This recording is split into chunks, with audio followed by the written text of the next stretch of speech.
¿Están ahí? Sí, Vamos sí. acá. Y acá estamos. Bien.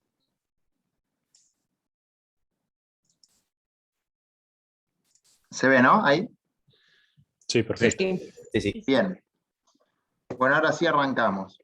La clase de hoy, que es instalaciones eléctricas, básicamente está dividida en tres grandes partes. A ver si pasa. Ahí estamos.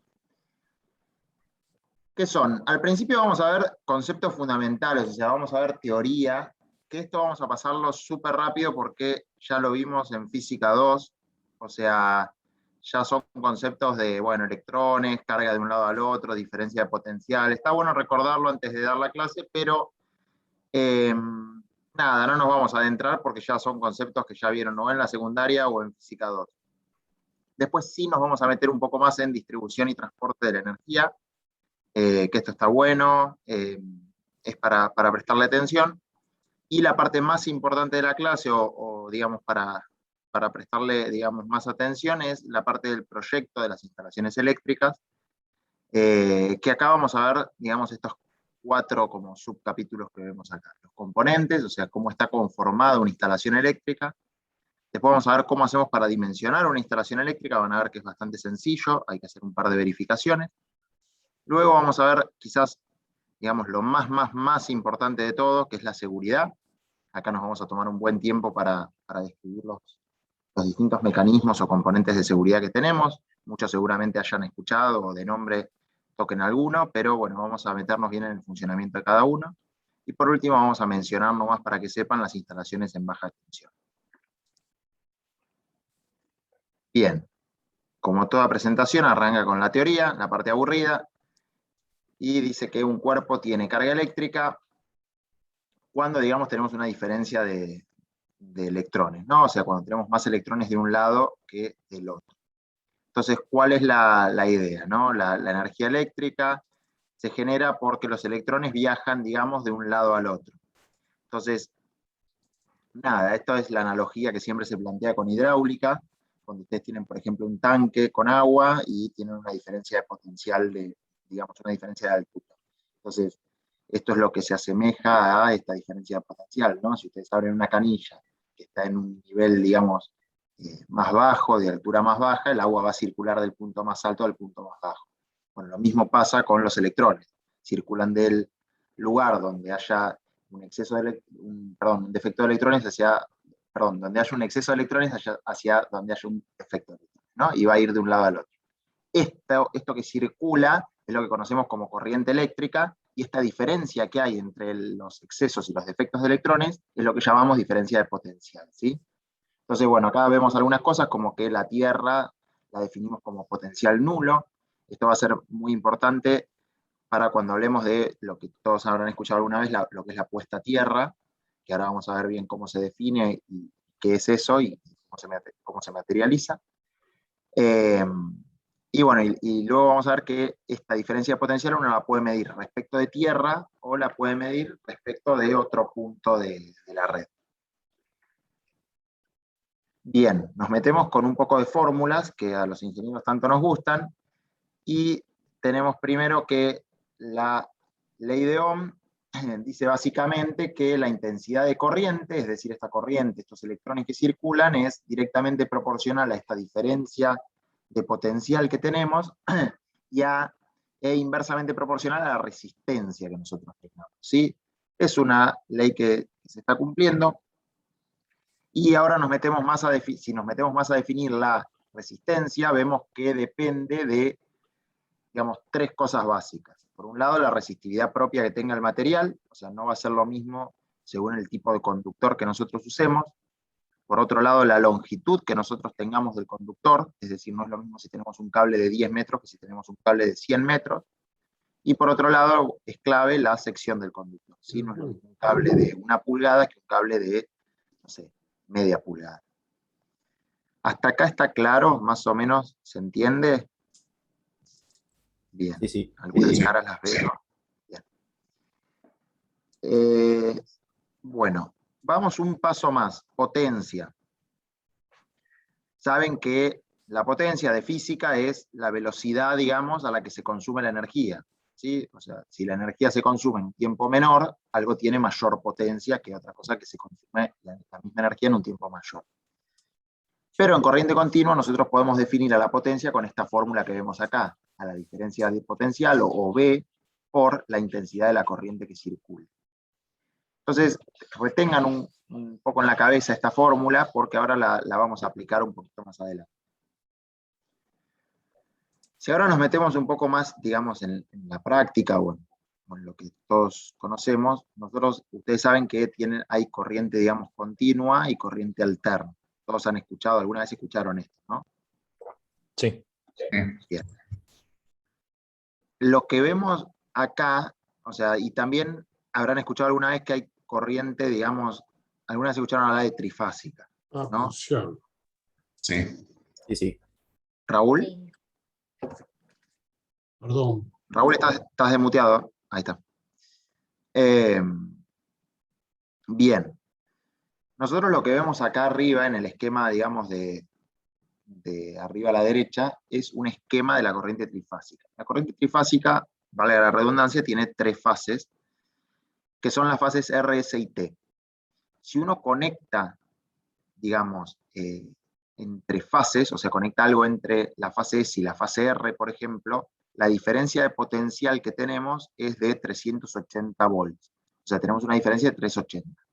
Ahora, si nosotros conectamos cualquiera de estas fases con el neutro, nosotros tenemos una diferencia de 220, que es la tensión que estamos acostumbrados a tener en nuestros domicilios. Por eso, en general, cuando tenemos corriente monofásica, en general lo que se hace es, por ejemplo, en sus casas, no sé dónde viven, igual ahora con la virtualidad pueden estar en cualquier parte, no solo en Buenos Aires, pero, por ejemplo, en la ciudad de Buenos Aires, nosotros en general en la mayor parte de la ciudad tenemos trifásica y en general los edificios en sus hogares les dan una fase.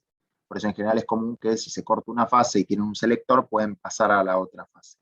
Pero bueno, básicamente es por esto, ¿no? Porque conectan, por ejemplo, la fase S con el neutro y tienen 220. Si ustedes necesitaran, por ejemplo, para algunos motores o demás, o sea, la pregunta obvia antes de seguir es, ¿por qué entonces, o sea, por qué hay corriente, digamos, trifásica y corriente de una sola, o sea, que necesita una sola fase? La idea es que, como saben, la corriente es alterna, o sea, la corriente que le llega a sus hogares es alterna, no es continua, y como tal tiene ondulaciones, o sea, tiene un punto de máxima potencia, un punto de mínima, máxima, mínima, y va haciendo oscilaciones según una frecuencia. En ciertos equipos, como por ejemplo los motores, esto produce fatiga. ¿Por qué? Porque van a tener un punto de máxima solicitación y un punto de mínima, un punto de máximo y un punto de mínima. Esto repetido en el tiempo, en muchos hertz, lo que hace es generar fatiga. Entonces, para eso lo que se hace es, se usa trifásica. ¿Por qué? Porque no vamos a entrar en detalle, no vamos a hacer una clase de trifásica, pero cuando una de las fases está en el pico, la otra está capaz en el valle. Y cuando la otra está en el valle, la otra está en el pico. Entonces, más o menos, es que se mantiene, digamos, el motor se mantiene tirando, por decirlo de alguna manera. Perdón, y te hago una pregunta. Antes dijiste Sí, que dale. el edificio tenía monofásica. En general depende, o sea, por ejemplo, para los ascensores puede que uses trifásica, o sea, la entrada del edificio a vos te entra trifásica, ahora lo vamos a ver, pero después a tu hogar, o sea, vos en el tomacorrientes de tu hogar en general tenés monofásico, o sea, tenés positivo, negativo y la puesta a tierra. Pero digamos, tenés solo el positivo, o sea, solo estás conectando una de estas fases con el neutro, digamos. ¿Se entiende? Está bien. Sí. Bien. Entonces, bien, tenemos corriente continua, corriente alterna. Y acá se suma algo más, que es que en corriente alterna, nosotros la potencia ya no la calculamos como el voltaje por la intensidad, ya no es algo tan fácil, sino que se suma lo que se llama coseno phi. ¿Alguien escuchó hablar alguna vez de coseno phi? Veo caras de que no. Santiago, dale. Sí, en física 2 lo vimos, digamos, cuando vemos alterna y es como, bueno, ahí es toda una deducción, que obviamente no me acuerdo, pero es el factor de potencia. Recuerdos que ocupan espacio en el cerebro de física 2. Bien, ¿alguien más escuchó hablar de coseno phi? ¿Y se acuerda lo que factor de significa? potencia. Bien, el factor de potencia. Sí, Diego. Exacto. El coseno phi es el factor de potencia.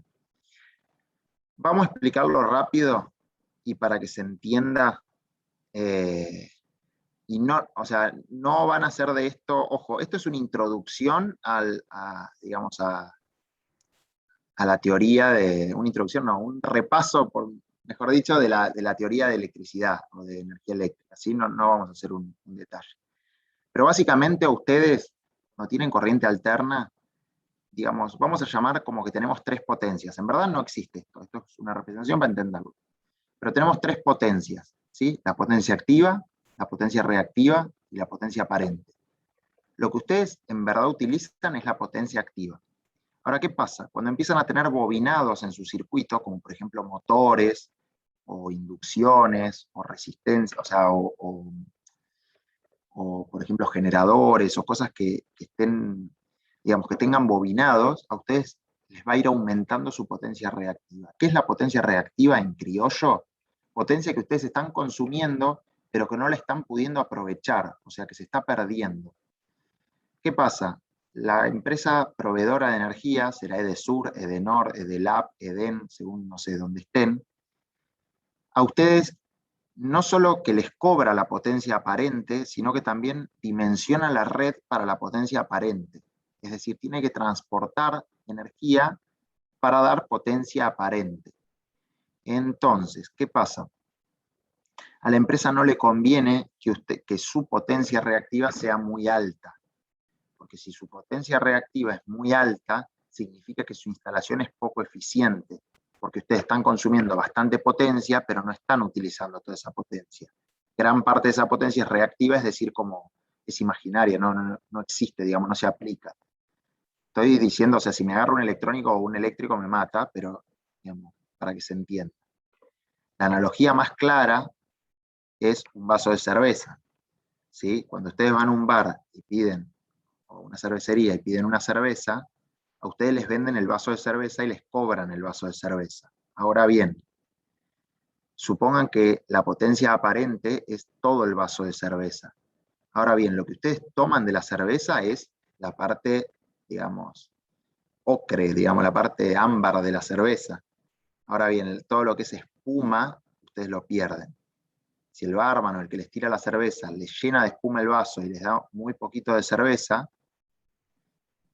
digamos, a ustedes no les está generando, digamos, no están aprovechando esa cerveza que se pidieron y sin embargo están pagando por toda esa cerveza.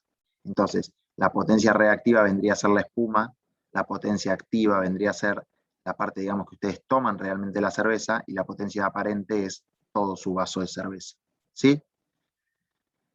¿Qué pasa? ¿Cómo mide la empresa si ustedes están consumiendo, o sea, si ustedes tienen mucha o poca potencia reactiva? Con lo que se llama coseno phi.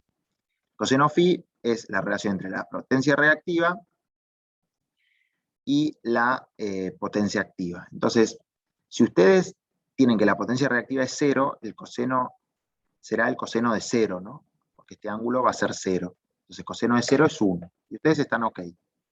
Ahora, a medida que esta potencia reactiva empiece a crecer, este coseno phi va a ser cada vez menor a 1, ¿sí? Hasta que el coseno de 90 en el extremo sea 0. Entonces, si ustedes tienen un coseno phi que ya no es 1, sino que es 0,9, 0,89, 0,88, 0,87, la empresa se los tolera. ¿Hasta cuándo? Hasta 0,85. Si su coseno phi es menor a 0,85, Edenor o Edesur los penalizan y les dicen, che, ¿saben qué? No pueden tener un coseno phi menor a 0,85. Si lo tienen, les cobramos extra. O sea, por cada décima o centésima que vos te pasás, te cobro extra. Entonces no te conviene. Y ahora la pregunta que viene es, ¿cómo haces para irte del otro lado? Instalás baterías de capacitores. Se instalan baterías de capacitores, ya lo verán en algún momento si se permite volver a la visita al edificio de la Torre Madero, que hay instaladas baterías de capacitores y estas baterías de capacitores lo que permiten es corregir este coseno phi. ¿Por qué? Porque, digamos, restan, por decirlo de alguna manera, esta potencia reactiva. En términos generales, ¿se entendió esto? Sí, sí. Bien. Tengo una pregunta. Y dale, Pablo. ¿Qué podría generar que yo tenga un coseno phi menor a 0,85? O sea, Bien. ¿qué puedo hacer yo para lograr eso? O sea, ya sé que no lo quiero, pero ¿qué puede provocarlo? No lo querés, pero ¿qué puede pasar? Que vos en tu edificio, por ejemplo, tengas muchos ascensores. Entonces vos vas a tener muchos motores que son bobinados puros, o sea, son todas bobinas. Eso te genera, o sea, cada inducción que vos tenés es potencia reactiva. Ahora ya casi no hay, pero los tubos fluorescentes generaban potencia reactiva por los balastos que tenían. Ahora ya es todo LED, pero todo lo que vos tengas de motores, de bombas, de generadores, digamos, de turbinas para los equipos de acondicionadores de aire o lo que sea así, eso te va a generar potencia reactiva. Perfecto, gracias. Bien. Bueno, sigamos con la teoría. Voy a pasar esto muy rápido para que no sea aburrido. Generación de la energía eléctrica, básicamente se puede hacer por inducción magnética, esta es la forma más común y más conocida, pero es importante mencionar que también se puede hacer mediante pilas, que lo hacen con transformación química, termocuplas, células fotoeléctricas, electricidad estática o cristales piezoeléctricos. Bien, ahora vamos a esto que es bastante importante, que es cómo está conformada la red eléctrica, digamos, cómo llega la electricidad al toma de tu casa. Tenemos la central eléctrica, después tenemos una estación transformadora, que ahora vamos a ver por qué se pone, tenemos las líneas de transmisión, las redes de distribución, y finalmente tenemos los usuarios, o sea, nosotros. Vemos acá un cuadrito que lo que les describe es, digamos, el valor de voltaje que se define hasta media tensión, hasta alta tensión y hasta muy alta tensión. Vemos que tenemos, por ejemplo, 20 kilovolts, hasta 66 kilovolts de alta tensión, y muy alta tensión es hasta 400 kilovolts.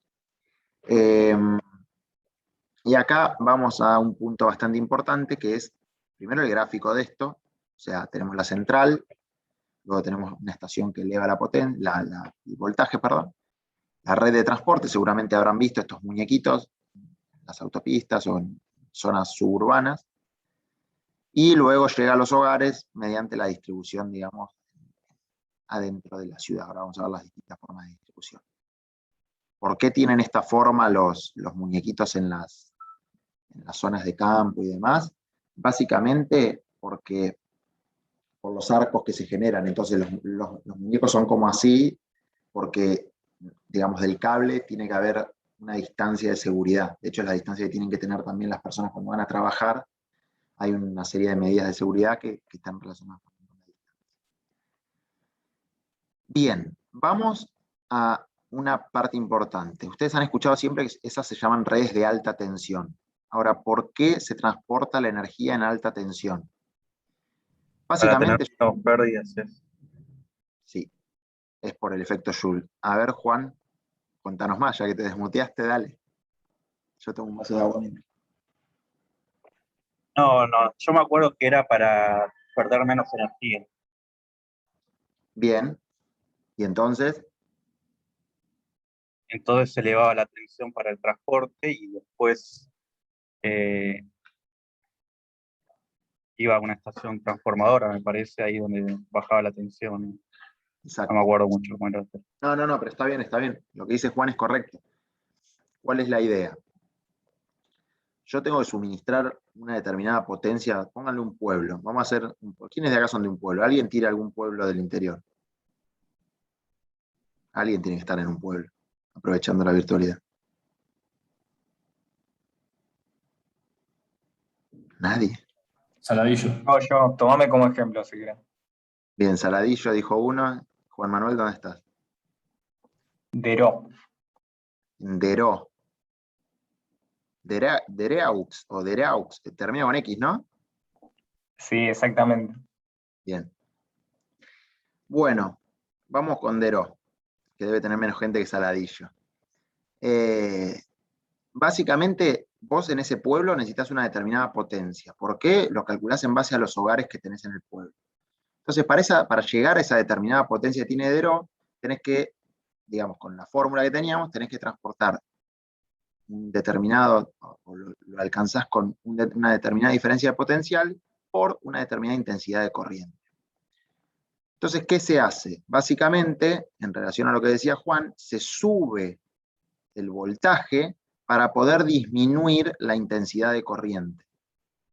¿Qué logramos con eso? Como decía Juan, menos pérdidas por el efecto Joule.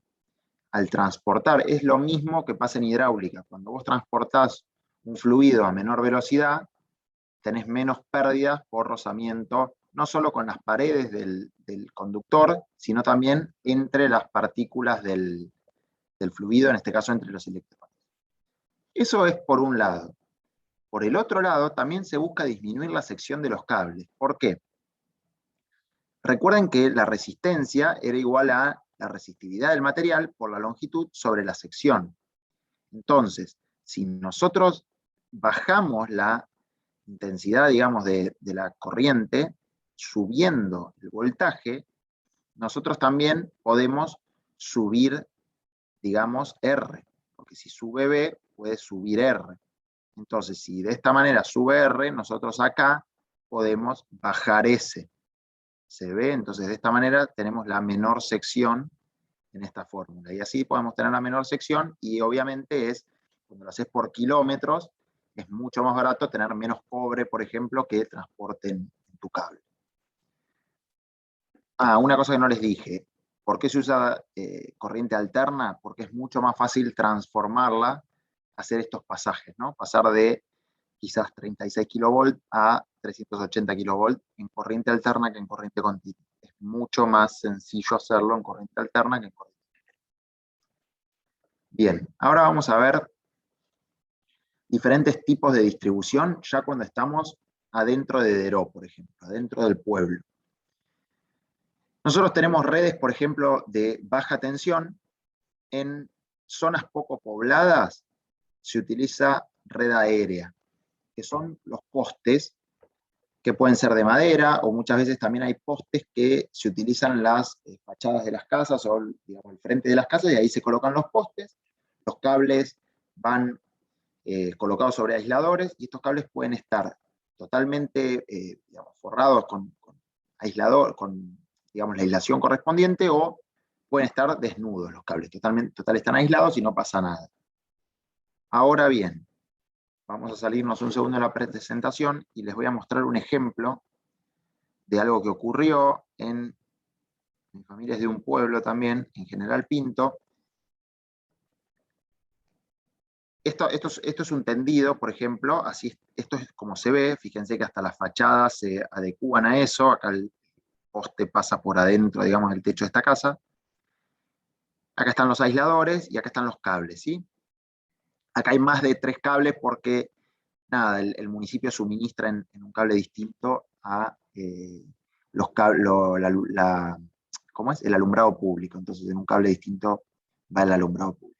Pero ¿qué pasó acá? Se cortó básicamente uno de estos cables y empezó a hacer masa con el suelo, que acuérdense que tiene potencial nulo. Esto es un peligro. Acá tengo un videíto también para mostrarles.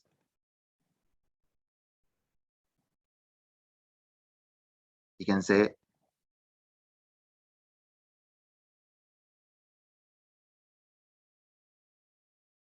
Cómo quedó. Pero bueno, es uno de los riesgos de tener una red aérea. ¿Se vio, no, el video? No seguí en la presentación. Sí, se ve bien. Bien. ¿Qué se hace cuando tenés mucha gente o cuando tenés un lugar un poco más grande? Se utilizan tendidos subterráneos, como acá en la ciudad de Buenos Aires, que los tendidos son totalmente subterráneos. En general están protegidos, ahora lo vamos a ver. En media tensión, en general los conductores están suspendidos y es lo mismo. O sea, pueden estar así, pero en general tienen, digamos, los postes están con aisladores. Pero bueno, pasemos a la red subterránea. Esto se utiliza en zonas densamente pobladas y los conductores deben estar protegidos. ¿Por qué? Porque puede venir otra persona y rompe. O sea, viene cualquiera, viene AISA o viene la empresa de suministro de agua, rompe y puede generar un desastre. Esto, aunque no lo crean posible, pasa. Creo que ustedes no estaban todavía en la facu, pero yo cuando estaba cursando, no sé si instalaciones, pero algunas materias, En un cuatri, una tunelera de Telmex, que era una empresa de comunicaciones, perforó un cable de media tensión, ahí de Recoleta, y cortó la luz de todo Recoleta. Y así estuvimos por una semana que no hubo clases. O sea, la facu cerró por una semana porque se llevaron puesto un cable de estos. Piensen que una tunelera no pasa nada. Ahora, si de repente tienen una persona de AISA trabajando y agarra un cable de media, y bueno, no es muy bueno el destino que puede pasar. Bien, acometidas domiciliarias. Básicamente, habrán visto que cuando está una obra en construcción siempre tiene un pilar y adentro del pilar hay una térmica y luego tiene como un cañito que termina así para abajo para que no le entre agua. Y que después muchas veces hasta que le dan conforme a obra, sigue este pilar alimentando todo el edificio, que está bastante mal eso, pero bueno, digamos, este pilar es bastante característico. ¿Por qué en algunos edificios, digamos, acomete media tensión? Hoy en día te conviene, o sea, es más barato que vos, si en tu edificio tenés mucho consumo, le compres a Edesur o Edenor media tensión. Y pongas una planta digamos, una planta transformadora dentro de tu edificio. Te sale mucho más barato que comprar la energía en baja tensión y consumir una banda, o sea, consumir un montón. Entonces, pedís media tensión y pones una planta transformadora adentro de tu edificio. Bien, vamos a la parte de proyecto de instalaciones eléctricas, que es bastante importante. ¿Qué vamos a tener? Vamos a tener una caja de toma, un circuito de alimentación, medidores, que ahora vamos a ver. Vamos a tener un circuito principal del edificio y luego vamos a tener un tablero principal. Hasta acá lo que es la alimentación de nuestro edificio. Después vamos a tener una línea seccional dentro de nuestro edificio que va a ser un circuito seccional principal y luego vamos a tener un tablero seccional general. Este va a tener un interruptor y una protección diferencial, o sea, un interruptor diferencial, un disyuntor diferencial. Y por último vamos a tener una línea terminal adentro de las unidades de vivienda, donde vamos a tener el tablero, digamos, esto en general, este tablero trifásico puede estar también acá arriba, ¿no?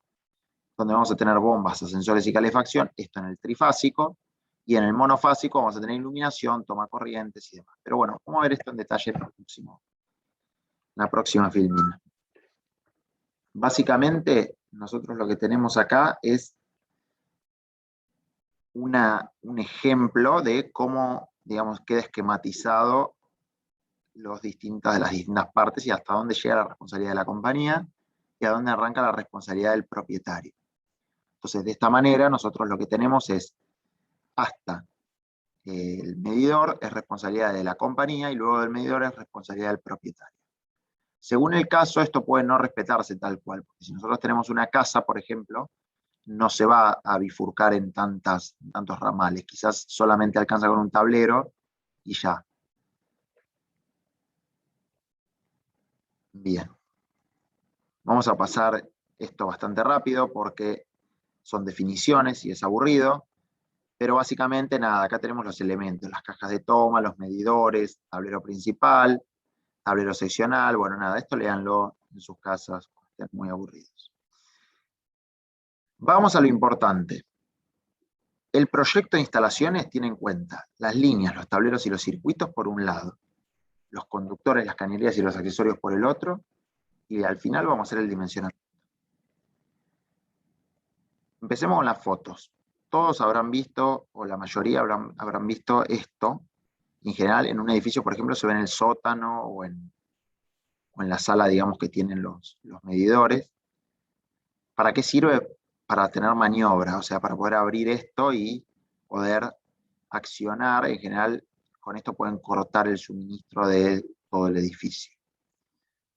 Es importante, por ejemplo, si ocurre un desperfecto, si ocurre un siniestro, de acá cortan rápido el suministro de todo el edificio. Es importante que esto esté bien conectado a tierra, que las puestas a tierra estén bien hechas del gabinete y demás.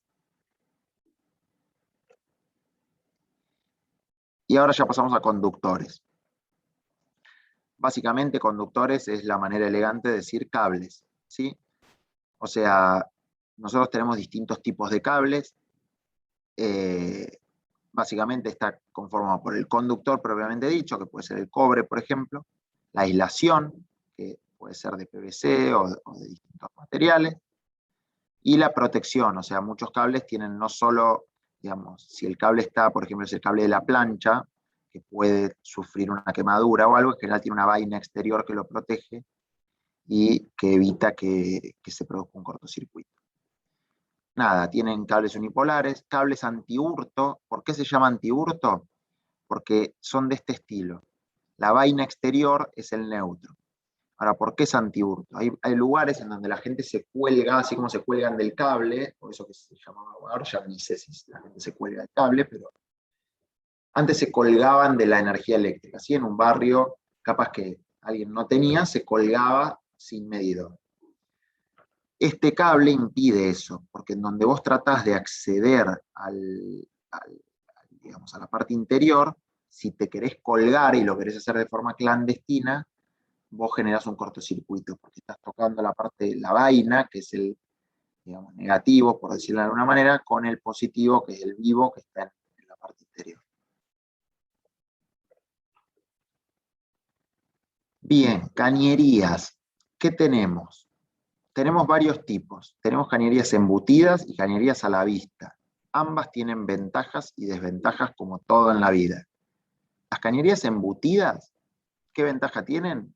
Y que no se ven y que quedan lindas. ¿Qué desventaja tienen?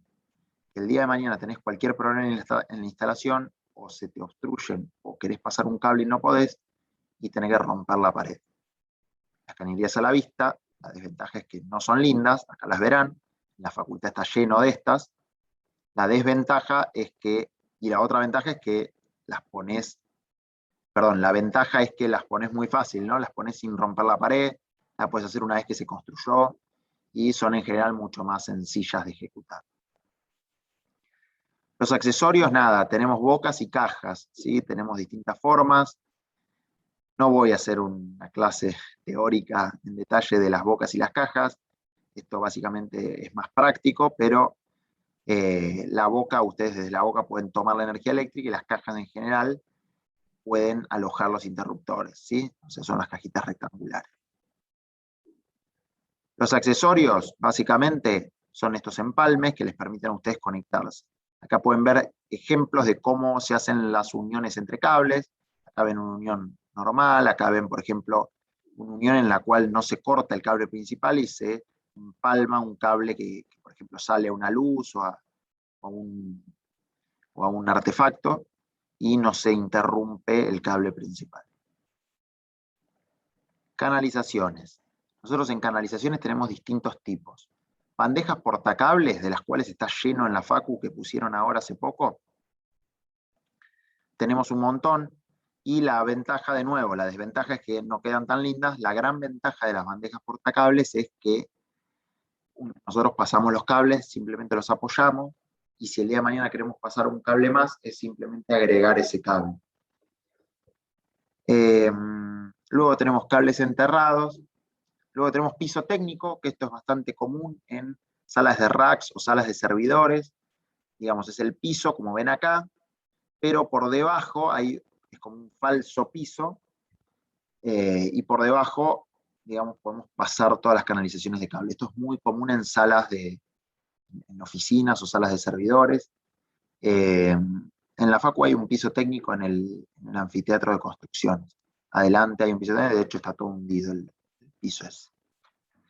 Y bueno, después tenemos nada, el cable canal, el famoso tapacable, mal llamado tapacable, y los cable canal, zócaloducto, fíjense la cantidad de cables que es el papá de los tapacables.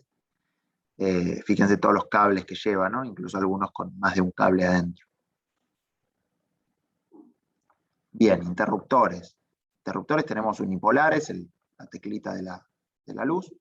Tenemos algunos de combinación, que estos son mis favoritos. Uno está en un pasillo, prende la luz y del otro lado la apaga. Pero después del otro lado la puede prender y del otro lado la puede apagar. Es decir, no tiene una posición de prendido y apagado, sino que con este circuito uno lo que hace es prende de un lado y apaga del otro, y después prende de este lado y apaga de este lado sin que haya una posición de prendido y una posición de apagado. Luego tenemos pulsadores como los timbres y las llaves conmutadoras que son de este estilo, para motores o para cambiar entre fases de una corriente trifásica, sí, un suministro trifásico. ¿Cómo venimos hasta acá?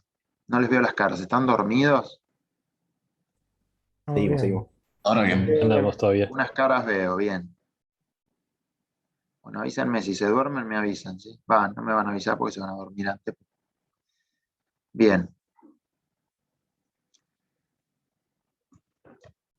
Medidores. No hay mucha ciencia, simplemente sepan que lo tienen que ubicar en un lugar seco, en un lugar común. La puerta de acceso tiene que ser resistente al fuego, de doble contacto y de apertura hacia afuera. Recuerden la clase de incendio que ya tuvieron, ¿no? Ya tuvieron la clase de incendio. Sí. Bien. Tienen un medidor por cada unidad y también sepan que lo tienen que poner a una altura y todo que sea legible y accesible por la persona de sur o de norte o de lo que sea que va a medir. No lo van a poner a 3 metros de altura. Bien, entremos en conductores y cañerías. Básicamente, el dimensionamiento va a depender de 4 cosas, grábenselas.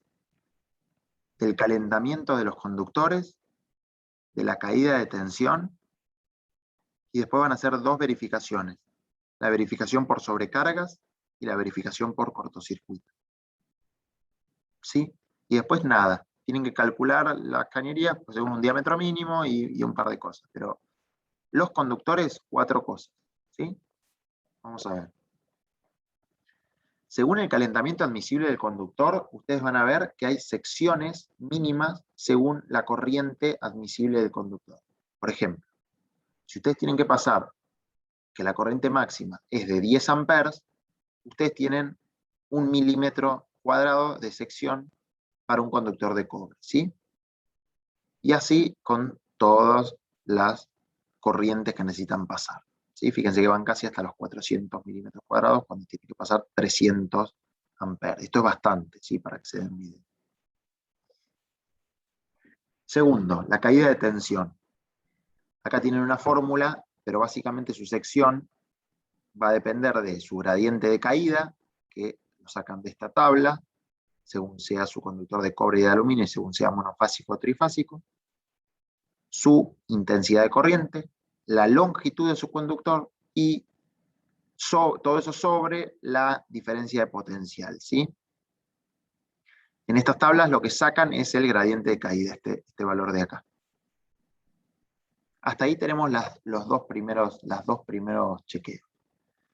Y después tenemos que hacer estas 2 verificaciones, que fíjense son bastante, digamos, lógicas. Primero verificamos por sobrecargas.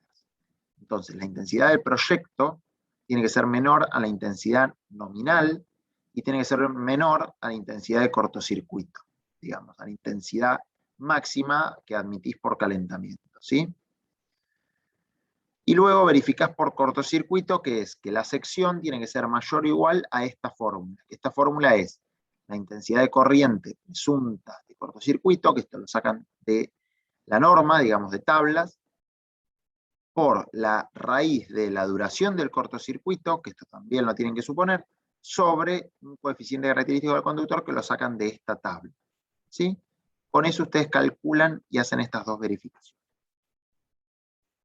Ahora bien, ustedes tienen un manojo de cables, ¿sí? Tienen un montón de cables. ¿Cómo hacen para decir, bueno, yo necesito con esos cables llegar a, no sé, llegar a mi piso o llegar a mi habitación o lo que sea? Básicamente acá tienen una tablita que los ayuda a dimensionar eso y que es que ustedes, según la cantidad de cables que tienen y la sección de su cable, les dice qué diámetro de caño necesitan poner en su instalación. Entonces, fíjense, acá tienen 4, por ejemplo. Un diámetro exterior del conductor de 3 milímetros con 50, perdón, un diámetro de 3,50, una sección de 1,50 milímetros cuadrados, con 4 cables más la puesta a tierra, ¿sí? Ustedes tienen que elegir este caño, ¿sí? Un diámetro exterior de RS16.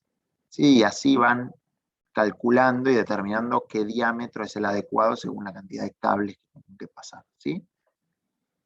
De esta manera, nosotros terminamos con lo que es digamos, el proyecto de la instalación. Y ahora vamos a la parte más importante de todas, que es la seguridad. Básicamente, nosotros, esto les pido que si están medios distraídos, vuelvan o den una vueltita y vuelvan, porque esto es lo más importante de la clase y lo que se tiene que grabar para la vida en general. Básicamente, nosotros, como normas de seguridad, vamos a tener protección contra sobrecargas, contra contacto a masa y contra circuito abierto. Esto para la instalación. Y para las personas vamos a tener contra contactos indirectos y contra contactos indirectos. Me voy a salir de la presentación y voy a recurrir al famoso y conocido Paint para explicarles lo que viene en este capítulo. Si alguien está tomando apuntes, divide en dos columnas, porque ahora vamos a dividir a los sistemas de protección, vamos a poner que algunos protegen a la instalación y otros protegen a las personas, ¿sí? Entonces tenemos algunos dispositivos para la instalación y otros para las personas. Y hay algunos que protegen a los dos. Básicamente lo que vamos a hacer es ir poniendo dentro de cada una de estas categorías a cada uno e ir explicando cómo funciona cada uno, ¿sí? Bien. Voy a hacer esto más chiquito. Lo voy a poner acá a un costado. Tipo un partidito de truco. Instalación. Personas. Vamos con el primero. La primera protección que vamos a ver es el disyuntor diferencial. ¿Sí? ¿Dónde creen que va el disyuntor? ¿Del lado de la protección para la instalación o del lado de protección para las personas? Para la Para persona. la persona. Para la persona. Bien. ¿Alguien sabe cómo funciona un disyuntor? En algún momento habíamos visto que medía, digamos, la tensión que entra y que sale, y si hay una diferencia puede ser que te dice que está yendo por tu cuerpo o por otro lado. Exactamente, Florencia. Vamos a representar un disyuntor, ¿sí? Yo tengo acá mis cables, estoy haciéndolo bruto, bien grande. Supónganse esto, ¿no? Esto viene por acá y viene acá a un lavarropas, ¿sí? Una máquina bastante infernal porque tiene electricidad, agua y se mueve. ¿Sí? Tengo mi lavarropas. Supongamos que este es mi positivo y este es mi negativo. ¿Sí? Bien. Por acá mi corriente entra. Por acá mi corriente sale. ¿Sí? ¿Qué hay adentro del disyuntor? Básicamente hay dos bobinados. Esto, si hay algún electrónico o eléctrico, es una representación simplemente para que lo entiendan. En verdad, el circuito, lo que tiene adentro es un poquito más complejo, pero bueno, créanme que es algo parecido a esto. ¿Sí? Tiene dos bobinados. No sé si se ve el chat. No se ve, ¿no? No. Bien, Raúl me puso que tengo que tomar clase de dibujo. Bien. ¿Qué pasa? Estos bobinados, digamos, de física 2, ¿se acuerdan que estos generaban vectores de inducción magnética? ¿Sí? Un vector B, el famoso vector B de inducción magnética. Si la corriente que entra, como dijo Florencia, es igual a la corriente que sale, entonces este bobinado va a generar un vector B para allá, pónganle, y este bobinado va a generar un vector B para acá. ¿Estamos de acuerdo? Y como la corriente que entra es igual a la corriente que sale, estos dos vectores van a ser iguales. Entonces, mi plaquetita o mi tecla se va a mantener horizontal. ¿Sí? Seguramente subieron o bajaron alguna vez un disyuntor y vieron que subirlo es mucho más difícil que bajarlo. Ni bien lo tocan, hace clac y baja. Bien, ahora supónganse que viene un Martincito, feliz y contento, súper chiquitito al lado del lavarropas, y toca acá, este cable, ¿sí? Y yo estoy con mis pies en patas y toco esto que es tierra, ¿sí? ¿Qué va a pasar? Una parte de la corriente circulará por el lavarropas, pero otra parte de la corriente circulará por mí. Vamos a suponer algo más letal, porque esto es poco probable que ocurra. Martincito toca el lavarropas. Sí, está mojado.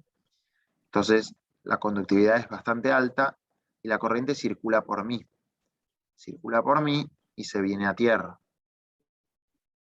Entonces, ahora, la corriente que está circulando, una parte está volviendo por acá, pero otra parte se está yendo por acá.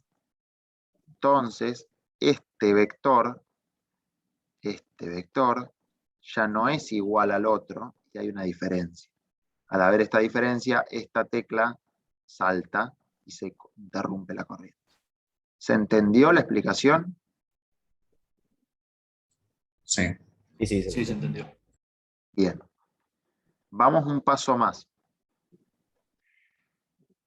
¿Por qué esperar a que tenga que venir yo y tocar el lavarropas? Porque hasta que esto corte me va a dar zarpada patada. Entonces, ¿para qué esperar a eso? Esto además puede fallar, dijo Toussaint. Entonces, si falla, yo quedé seco y frito acá. Entonces, ¿qué es lo que se hace? Es clave que el lavarropas no solo esté enchufado a positivo y negativo, sino que también esté conectado a tierra. Y acá viene la segunda protección, que es la puesta a tierra. Puesta a tierra, ¿a qué protege? ¿A las personas o a la instalación? A la instalación. A las personas. A las personas. ¿Quién dijo a la instalación y por qué? No, yo, pero por lo que venimos hablando tiene más sentido, pero estaba pensando en lo que eran los pararrayos y la puesta a tierra en ese sentido. Ok. Está bien. Está bien. Ahora vamos a ver pararrayos. Si lo pensaste por ese lado, está bien. Ahora lo vamos a ver. Y sí, los pararrayos están dentro de esto y van como por acá. Vamos a ponerlo por acá.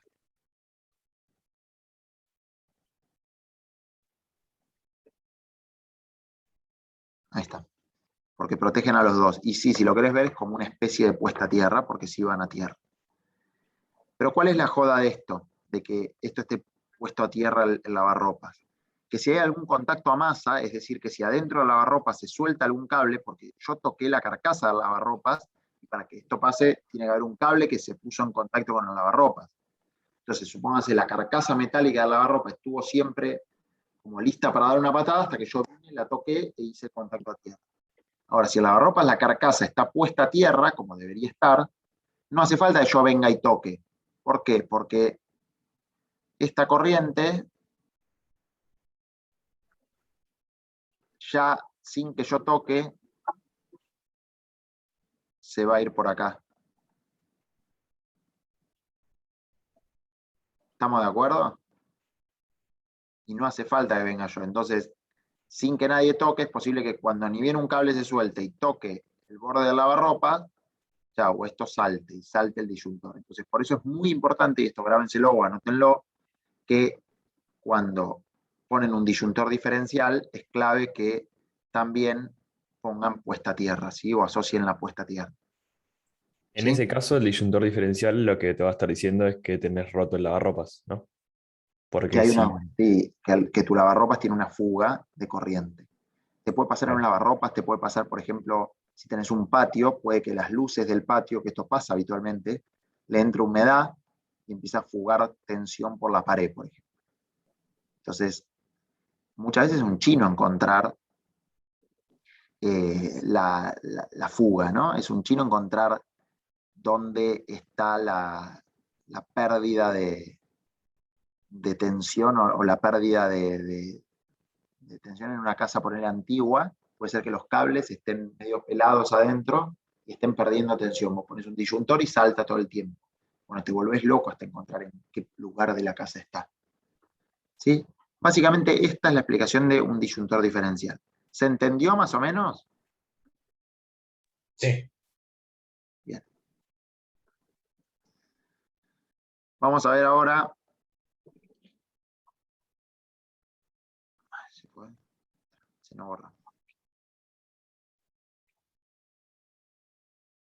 Voy a ver.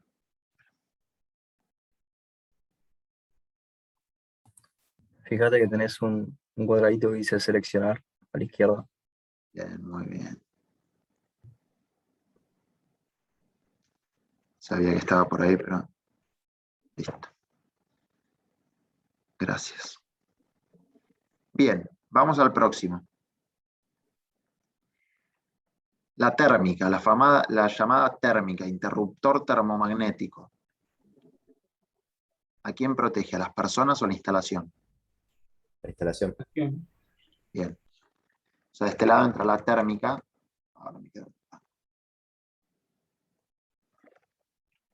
Térmica. Y su nombre real es interruptor termomagnético o interruptor o llave termomagnética. Básicamente, ¿cómo funciona y por qué se llama termomagnética? Ustedes tienen la llave y de nuevo entra y sale corriente. No vamos a entrar en detalle de cómo funciona, pero tienen chapitas adentro que por un lado es magnética porque tiene un bobinado y por el otro lado es térmica porque tiene unas chapitas que lo que hacen es, si hay térmicas de 5 amperes, de 10 amperes, de 15 amperes, de 20 amperes, de 25 amperes, entonces según lo que vos necesites, compras una térmica. Si la intensidad de corriente de tu casa supera ese umbral, entonces tu térmica salta. Básicamente se dilatan por el calor las chapitas que están calibradas para los amperes que vos comprás y salta la térmica. Vos la subís y salta. Es común que, por ejemplo, en una casa que tenés una térmica chiquita de 10 amperes, pones 3 aires acondicionados y cuando los 3 aires arrancan, salta la térmica. ¿Sí? Que evita que no se te sobrecalienten los conductores. ¿Sí? Entonces genera un ambiente controlado donde salta acá y no en el medio del conductor. ¿Sí? Esto es bien fácil. Una pregunta con esto. Dale. ¿Hasta qué punto, o sea, hasta qué térmica, hasta qué tamaño de térmica uno puede poner en una casa sabiendo que los cables, entre comillas, aguantan? Porque si yo pongo una térmica de 10.000 amperes, fantástico, la térmica no va a saltar nunca, pero los cables se me van a quemar. Exacto. Bueno, esto va un poco de la mano con el hogareño, digo, ¿no? Sí, un poco, esto va de la mano con el proyecto. ¿Por qué? O sea, vos cuando proyectás la instalación, más o menos la proyectás para decir, bueno, los tomas van a consumir 20 amperes. Y en general tenés que hacer, lo correcto ahora es hacer una térmica por función, o sea, una térmica para los tomas, una térmica para la iluminación, una térmica para los aires, una térmica. En las casas más antiguas, yo mismo en el departamento tengo, no se hace, no repite esto en su casa, pero tengo una térmica para todo, para el aire, para la luz, para los tomas, para todo. A tu pregunta, en general, vos ponés la térmica según, digamos, para lo que está dimensionado. En general es para lo que está dimensionado. Los cables en general siempre en una casa están dimensionados para un determinado amperaje, que es lo lógico. Ahora, si vos de repente vas a poner un aire, en general siempre tenés que chequear si donde lo vas a conectar se la banca. En general, siempre que te instale el aire te dice si se la banca o no se la banca. Si no se la banca, lo que haces es tirar desde la caja de donde tenés la térmica y el disyuntor, tirás un cable especial. Yo en lo de mis viejos hicieron eso, tiraron 2 cables de 2,5 hasta el aire acondicionado. Y le pusieron una térmica aparte. Entonces vos en general cuando ponés la térmica también sabés lo que hay aguas abajo de la térmica. Porque es verdad lo que decís, José, no tiene sentido poner una térmica de 20 amperes y que vos tengas cables que son finitos así, porque es como, digamos, no va a saltar nunca y se te va a prender fuego toda la casa. Claro, lógico. Y Bien. Sí, suponemos también que del otro lado de la térmica, o sea, del lado de la llegada, también no voy a tener problema. sí, y pensá también que en la térmica de tu casa en general siempre tenés una térmica previa, que es la térmica del tablero general del edificio. Vos abajo tenés otra térmica. Lo lógico sería que la térmica de abajo sea más grande que tu térmica de arriba. A veces no pasa esto, por error, o omisión, o no sé, pero a veces la térmica que tenés abajo es una térmica de 25 amperes y vos arriba tenés dos térmicas de 20 y vive saltando. Te lo digo porque pasaban lo de mis viejos, pusieron aires, le pusieron una térmica a cada aire y abajo había una térmica de 25. Si prendían 3 aires o 2 aires, saltaba la térmica de abajo. Y había que ir y subir. Eso está mal. Cambiamos la térmica de abajo. Y el cable se la bancaba. Ah, perfecto. ¿Se entiende? ¿Más o menos se va entendiendo? Bien, vamos con otro dispositivo mágico que se llama fusible. Todo el mundo habrá escuchado hablar alguna vez del fusible.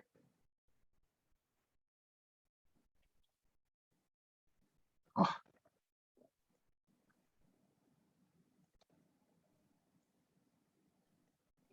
Básicamente el fusible lo que hace es como una térmica un poco más rudimentaria, pero el fusible lo que hace es, vamos a poner el fusible del lado de la instalación, porque protege a la instalación.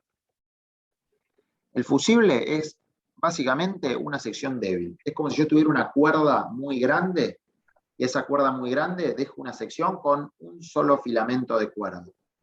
Entonces, yo digo, mi cuerda se va a bancar 300 newtons.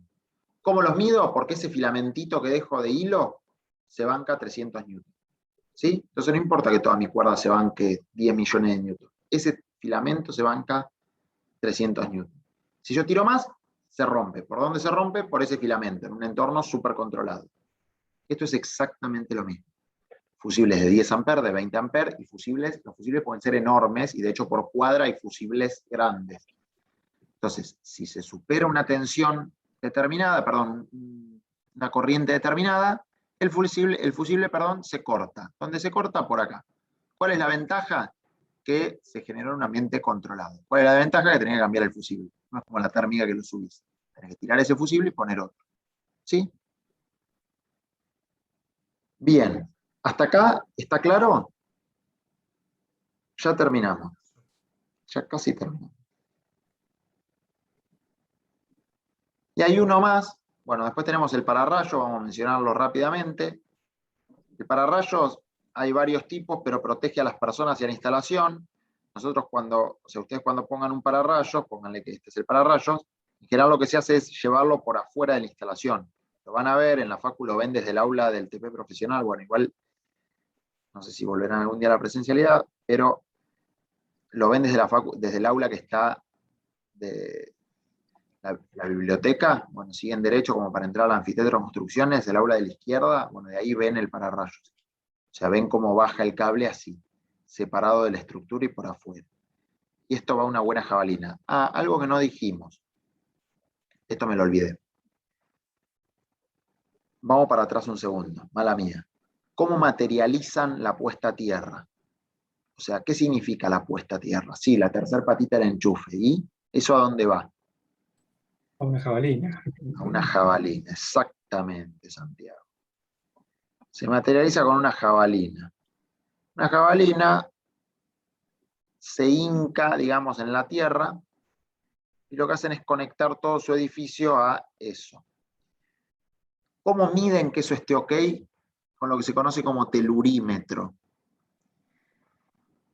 Básicamente, ustedes chequean que la resistencia de esa jabalina sea menor a un determinado valor. ¿Por qué? Porque si ese valor es mayor, o sea, si la resistencia es mayor a un determinado valor, y a la corriente le va a venir mejor irse por mi cuerpo antes que irse por la jabalina. Entonces lo que yo busco es generar un camino que sea más cómodo, más rápido para la corriente, antes que, digamos, por mi cuerpo.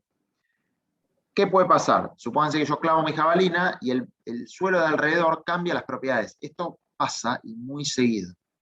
Les pongo un ejemplo. Yo trabajo en semáforos, en la ciudad de Buenos Aires, en semáforos, ¿sí? Con los semáforos. Cada semáforo, o sea, cada cruce, está puesto a tierra. De hecho, les muestro una foto rápida. A ver si la tengo acá a mano. Sí, acá tengo. Acá pueden ver, por ejemplo, voy a hacer bastante croto, se los muestro así. Acá ven una columna, esto es una columnita peatonal, y acá al lado ven una tapita roja, ¿la ven?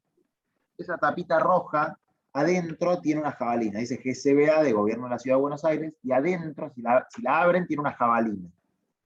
¿Por qué? ¿Qué se hace? A todas las columnas de los semáforos se les mide esta resistencia con un telurímetro. Si esta resistencia es mayor a 10 ohms, significa que ese semáforo no cumple y hay que dar una puesta a tierra mejor. ¿Qué puede pasar? Tenés dos opciones: o hincás otra jabalina, que dé más, mejorás el suelo de alrededor, muchas veces se saliniza el suelo de alrededor para darle mayor conductividad, pero en general la mejor es hincar otra jabalina. O sea, se hinca otra jabalina y fin del problema y se conecta el semáforo y chao. Pero sepan que es algo clave, o sea, sepan que esto de la materialización no es algo menor. Y que en los edificios en general te obligan, creo que una vez por año, el consorcio tiene que verificar la jabalina, porque es una jabalina para todo el edificio. ¿Sí? Nada, sépanlo, es un dato que se hace en una casa, sepan que tienen que poner una jabalina para la puesta a tierra. Volviendo al pararrayos, sepan que el pararrayos se conecta a una jabalina aparte. Sepan también que el grosor, el diámetro del cable que baja el pararrayos es más grande. Y sepan también que a veces se conectan también en algunos edificios muy altos, los marcos de las ventanas metálicos también se conectan. ¿Sí? Hay distintos tipos de pararrayos, no nos vamos a meter en detalle, ahora vemos en la filmina si quieren algunos. Me queda una sola protección, ahora la vemos acá, pero bueno, es los generadores, ahora lo vemos. Volvamos a la filmina. Creo que lo vamos a pasar muy rápido porque la mayoría de las cosas ya las vimos. Sobrecargas, esto ya lo vimos. Sepan, inadecuada utilización de los tomacorrientes. Uso indiscriminado de alargadores y zapatillas. Uso indiscriminado de alargadores y zapatillas. Que nunca lo hicimos ni lo volveremos a hacer. Sepan que es peligroso, o sea, la zapatilla está dimensionada para conectarle un par de cosas. Ahora, a la zapatilla le conectas otra zapatilla. Y a esa zapatilla le conectas un secador de pelo, un caloventor, una plancha y cosas, bueno, la zapatilla se calienta. Eso es peligroso en general. Más cuando la zapatilla la compraste en 11 a un mantero y no está verificada por ninguna norma. Cortocircuitos, básicamente, cuando se tocan cables pelados, cuando se eleva bruscamente la temperatura. Nada, esto léanlo tranquilos después, pero es básicamente lo que estamos hablando. Contactos a masa, es lo que hablamos del lavarropas. Circuitos abiertos, cuando se abre el circuito. Dispositivo de protección, lo paso rápido porque ya vimos todos. Acá tienen fotos de cómo son. Puestas a tierra, jabalina. No mencioné el grupo electrógeno, porque es un dispositivo de protección. Y por ejemplo, en un hospital un grupo electrógeno te salva muchas vidas. Sepan que de norte y de sur, cuando tiene que hacer un corte programado en algún lado, en general avisa cuando es programado, porque hay mucha gente que es electrodependiente, ¿sí? Gente con respiradores o demás. Acá tienen ejemplos. Acá tienen distintos ejemplos de pararrayos. Este es el pararrayo Franklin, es el más conocido. Si quieren ver pararrayos, pueden ir a una estación de GNC, que en cada punta tiene un pararrayos, obviamente porque es un peligro si tiene un rayo. Y bien, instalaciones de baja tensión, sepan que en general son los relés, los famosos relés, que lo que se hace es, digamos, no se lleva la tensión hasta el pulsador, sino lo que se hace es se pone un circuito con menor tensión para que no sea tan peligroso. ¿Sí? Básicamente eso. Nada, tienen timbres, alarmas contra incendios, porteros, antena de televisión. En general, el portero funciona con corriente continua. Es de las pocas cosas que funcionan con continua. ¿Cuál es la bibliografía que usamos para dar esta hermosa clase? Las instalaciones eléctricas del libro del ingeniero Sobrevila, las normas de la Asociación Electrotécnica Argentina, las normas IRAM y el Código de la Edificación. Simbología, esto es clave. Sepan que en el mundo eléctrico ustedes tienen símbolos que son, digamos, particulares. Cada cosa significa una cosa distinta, ¿sí? Entonces, por ejemplo, no sé, no se ve nada, pero esto significa un fusible. Y cada una de las cosas significa una cosa. Esto será puesta a tierra y demás. Después pueden entrar o googleenlo, simbología. Acá tenemos el TP, que no me voy a meter porque lo dará el grupo al que le toque, no sé a qué grupo le toca, pero básicamente acá en el TP tienen desarrollado cómo se fueron dimensionando y cómo se determinó, digamos, cada uno de los conductores. Eso es lo que explicará el grupo cuando dé la clase de trabajo práctico. Acá tienen piso por piso, cómo se fue dimensionando, según el destino, según qué se iba a usar, y eso se va sumando para conformar, digamos, el conductor principal.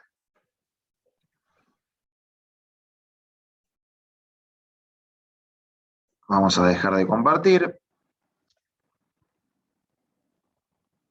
Les pido que... Raúl no te perdona con la grabación, ¿eh? Sí, hace por favor, Santiago, de vuelta la pregunta. Dale. Sí. El gradiente de caída que habíamos considerado cuando dimensionábamos el cable, ¿de qué variables depende? Bien, ahí estoy buscando la filmina. Comparto pantalla de nuevo rápido.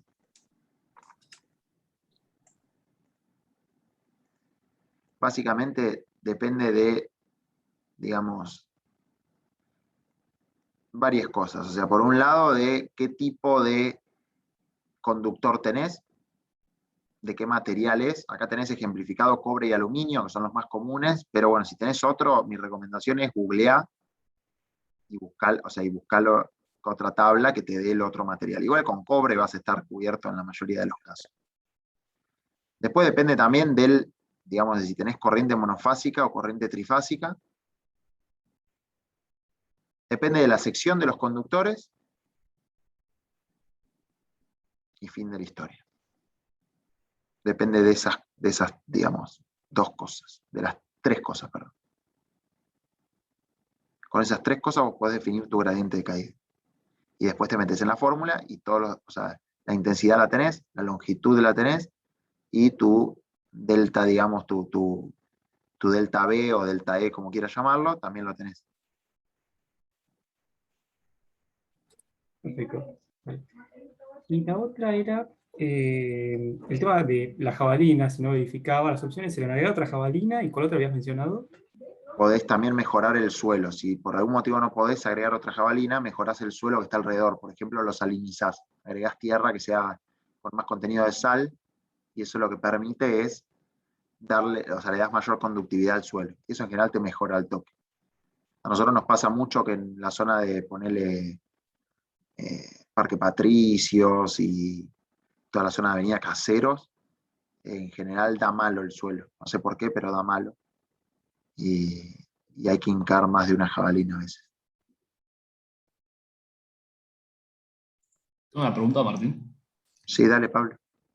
¿Por qué usaría un fusible antes que una llave termomagnética? Bien, es buena la pregunta, muy buena pregunta. Tenés varios motivos. O sea, primero, un fusible es mucho más barato que una llave termomagnética. Eso por un lado. Segundo, vos un fusible, o sea, hay fusibles o sea, no existe, hay llaves termomagnéticas que llegan hasta un determinado amperaje. O sea, vos podés poner una llave termomagnética hasta cierto amperaje. No sé cuál es el límite, o sea, no conozco el amperaje límite, pero sí sé que hay fusibles que pueden mangarse una cuadra entera, ponerle, y vos no podés poner una llave termomagnética para una cuadra. Pero sí podés poner un fusible. Y sí, creo que la principal es el tema del costo. Vos pensás que el fusible es simplemente un cablecito puesto digamos, en un... Hago así porque los de cuadra son una cosa así, pero es un fusible puesto en un recipiente como si fuera de vidrio, es vidrio con los extremos de metal. En cambio, una llave termomagnética tiene, o sea, en general son caras, las que compras para tu casa, ahora no sé cuánto estará, pero debe estar 1000 mangos, no sé cuánto estará, pero es cara. Un fusible está mucho más barato. Perfecto, gracias. No, de La nada. caja de fusibles del auto sale, no sé, 20 fusibles, 500 pesos. Una llave, puedes pagarla 2 lucas y media. Sí, Tema de costos. gracias.